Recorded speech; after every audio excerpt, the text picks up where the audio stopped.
Supreme court 7గురితో కూడిన ధర్మాసనం SC వర్గీకరణ చేయొచ్చని తీర్పునివ్వడం అన్యాయమని చంద్రగిరి హరిబాబు తెలిపారు. ఆర్టికల్ 341 లో వివరణ ఏమిటంటే ఎస్సీలకు చెందిన నోటిఫికేషన్ కేవలం కేంద్ర ప్రభుత్వమే జారీ చేయాలి. రాష్ట్రాలకు ఎటువంటి అధికారం లేవు. ఒక రాష్ట్రం లేక కేంద్ర పాలిత ప్రాంతాలలో గల ఎటువంటి కులాలు, తెగలు, జాతులు, ఆయా కులాల జాతుల తెగలలో గ్రూపులు రాజ్యాంగం పరిధిలో ఆ రాష్ట్రానికి సంబంధించిన ఎస్సీలుగా పరిగణించబడతాయో రాష్ట్రపతి నిర్ధారించి అధికారికంగా నోటిఫై చేస్తారు.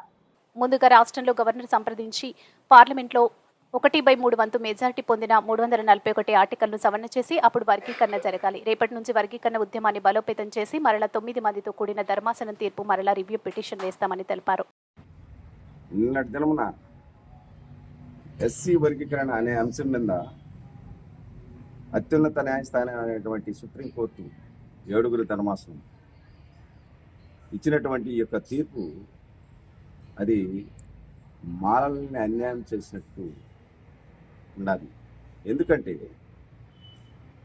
2004లో డాక్టర్ పివి రావు గారు ఒక దావా వేసినప్పుడు ఆ దావాలో ఉన్న అంశం ఏంటంటే అదే సుప్రీంకోర్టు 5గురి ధర్మాసనం వర్గీకరణ అనే అంశం మా పరిధిలో లేదు, రాజ్యాంగబద్ధమైనటువంటి అంశం అది. కాబట్టి చట్టసభల్లో ఆర్టికల్ 341 అనే అధికారాన్ని సవరించుకొని దాని ప్రకారం మీరు ఏదైనా చేసుకోవాలి తప్ప మాకు సంబంధం లేదు, మేము తలదూర్చము అని చెప్తే అదే 7గురి ధర్మాసనం ఈరోజు నిన్నిచ్చినటువంటి ఈ యొక్క తీర్పులో రాజ్యాంగబద్ధంగా లేదు.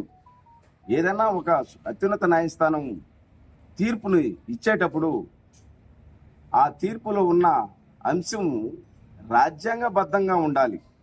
అంటే ఒక సమూహం కలిగినటువంటి ఈ యొక్క ఎస్సీ కమ్యూనిటీ, ఎస్టీ కమ్యూనిటీ ఈ సమూహాన్ని విభజించడానికి లేదు అని చట్టంలో ఉంటే సదరు సుప్రీంకోర్టు వారు ఆ విధంగా ఇవ్వడం అన్యాయము.